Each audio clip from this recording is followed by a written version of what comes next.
Hello guys, welcome back to my YouTube channel.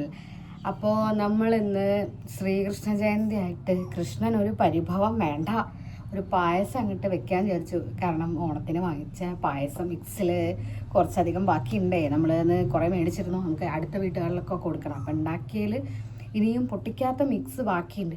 അപ്പോൾ എന്തായാലും ഒരു നല്ല ദിവസമല്ലേ, അപ്പോൾ നമുക്ക് പായസം വെക്കാമെന്ന് വിചാരിച്ചു. അപ്പോൾ എൻ്റെ അമ്മ ഉണ്ടാക്കുന്ന പായസം മിക്സ് വെച്ചിട്ടുണ്ടാക്കാൻ വലിയ ബുദ്ധിമുട്ടില്ല. എൻ്റെ അമ്മ ഉണ്ടാക്കുന്ന രീതിയാണ് ഞാൻ കാണിക്കുന്നത്. ചിലപ്പോൾ ഓരോരുത്തരും ഓരോ രീതിക്കായിരിക്കും ഉണ്ടാക്കുന്നത്. അപ്പം നമുക്ക് എന്തായാലും വീഡിയോയിലേക്ക് പോവാം. അപ്പം നമുക്ക് നേരെ അടുക്കളയിലേക്ക് പോകാം. അടുക്കളയിലാണല്ലോ പായസം ഉണ്ടാക്കുന്നത്. അപ്പോൾ അവിടെ പോയിട്ട് നമുക്ക് അമ്മ എന്താ ചെയ്യുന്നതെന്നൊന്ന് ഇൻസ്പെക്ഷൻ ചെയ്യാം. കാരണം ഞാനെല്ലാം ഉണ്ടാക്കാറുള്ളത്. അപ്പോൾ ആദ്യം തന്നെ നമ്മൾ വലിയൊരു അണ്ടാവ് എടുത്തിട്ടുണ്ട്. ഇനി അണ്ടാവിലേക്ക് പാലൊഴിക്കാം. ഞങ്ങൾ ഒരു പാക്കറ്റ് പാലട മിക്സാണുള്ളത്. അപ്പോൾ അതിന് 2 പാക്കറ്റ് പാലാണ് എടുത്തിട്ടുള്ളത്. അത്രയേ ഉള്ളൂ ഇവിടെ ആൾക്കാരെ കുടിക്കാൻ വേണ്ടിയിട്ട്. 2 നല്ല മിൽമ പാൽ എടുത്തിട്ടുണ്ട്. അത് അമ്മ വായ കൊണ്ട് പൊട്ടിച്ച് ഇതിലേക്ക് ഒഴിക്കുന്നതാണ്. കത്രികയും കത്തിയൊന്നും കാണുന്നില്ല എന്നാണ് തോന്നുന്നത്. ഇനി ഇത് നമ്മൾ അങ്ങോട്ട് തിളപ്പിക്കും. ഇത് തിളച്ച് വരുമ്പോൾ നമ്മുടെ മിക്സ് ഇടും. വേറെ വലിയ പണിയൊന്നും ഇതിനില്ല. എന്നിട്ട് അടുപ്പത്തിരുന്ന് ഇങ്ങനെ കുറുകി വരണം. അപ്പോൾ പാല് നമ്മൾ തിളപ്പിക്കാൻ വേണ്ടി വെച്ചിട്ടുണ്ട്. അതിൽ നമ്മളൊന്നും ആഡ് ചെയ്തിട്ടില്ല കേട്ടോ. ജസ്റ്റ് പാല് ഒഴിച്ചു. പിന്നെ ആ പാൽ കവറിൽ തന്നെ കുറച്ചും കൂടെ വെള്ളം ഒഴിച്ചിട്ട് ഒഴിച്ച് അതും കൂടെ ഒഴിച്ചു.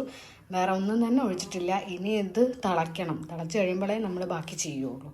അപ്പോൾ ഇത് തിളച്ച് കഴിഞ്ഞിട്ട് കാണാം. അപ്പോൾ നമ്മുടെ പാല് അത്യാവശ്യം തിളച്ച് വന്നിട്ടുണ്ട്. ഇനി ഇത് ഇളക്കി കൊടുക്കണം, ഇല്ലയെന്നുണ്ടെങ്കിൽ പൊന്തി പുറത്തേക്ക് പോകും. ഇനി നമ്മൾ നമ്മുടെ മിക്സിലേക്ക് ഇട്ട് കൊടുക്കുകയാണ്. ഒരു മിക്സാണ് ഇട്ട് കൊടുത്തിട്ടുള്ളത്. പാലടയാണ്.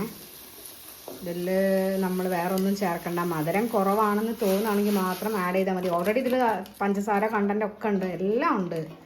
ഈ ലാസ്റ്റ് കുറച്ച് മിൽക്ക് മെയ്ഡ്, നെയ്യ് ഇതൊക്കെ ചേർത്ത് നല്ല ടേസ്റ്റ് ഉണ്ടാവും കേട്ടോ. അതൊക്കെ നമ്മൾ ചേർക്കും. ഇത് ആദ്യം ഒന്ന് മിക്സ് ആവട്ടെ. ഇതൊരു 25-30 മിനിറ്റോളം ഇത് വേവാൻ വേണ്ടി സമയമെടുക്കും. അടക്കി നല്ല അത്യാവശ്യം വേവുണ്ട്.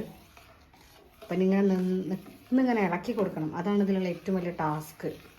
അല്ലാന്നുണ്ടെങ്കിൽ തിളച്ച് പുറത്തേക്ക് പോകും. സിമ്മിലിട്ടിട്ട് നമ്മളിങ്ങനെ ഇളക്കി കൊടുത്തുകൊണ്ടേ ഇരിക്കണം.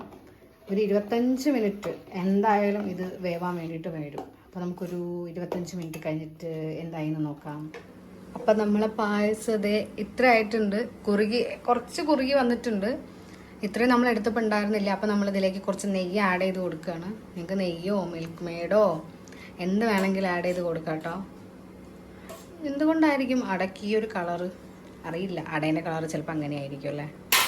അപ്പോൾ ഇത് ഇനി ഒന്നും കൂടെ കുറുകിയിട്ട് നമ്മൾ ഓഫ് ചെയ്യും. നമ്മൾ അണ്ടിപ്പരിപ്പ് മുന്തിരി ഒന്നും ഇടുന്നില്ല കേട്ടോ. നിങ്ങൾക്ക് വേണമെങ്കിൽ അതൊക്കെ ആഡ് ചെയ്യാം. അതൊക്കെ ആഡ് ചെയ്താൽ ഒന്നും കൂടെ ടേസ്റ്റാണ്. പിന്നെ അടക്കി അങ്ങനെ ഇടുമെന്ന് വെച്ച് എനിക്കറിയില്ല. അടക്കി ഞാനങ്ങനെ എവിടെ നിന്നും കുടിച്ചതെന്ന് കണ്ടിട്ടില്ല. നോർമലി വേർമിസെല്ലി അല്ലെങ്കിൽ സേമിയയ്ക്കാണ് അത് കണ്ടിട്ടുള്ളത്. അപ്പോൾ ഒന്നും കൂടെ കുറുകി വരുമ്പോൾ നമ്മൾ ഓഫ് ചെയ്യും. അപ്പോൾ നമ്മുടെ ഇൻസ്റ്റൻറ്റ് പാലട മിക്സ് പായസം റെഡി ആയിട്ടുണ്ട്. എല്ലാവർക്കും അറിയാമെന്നറിയാം. പിന്നെ ഞങ്ങൾ ഉണ്ടാക്കുന്ന രീതി ഒന്ന് കാണിച്ചു എന്ന് മാത്രം.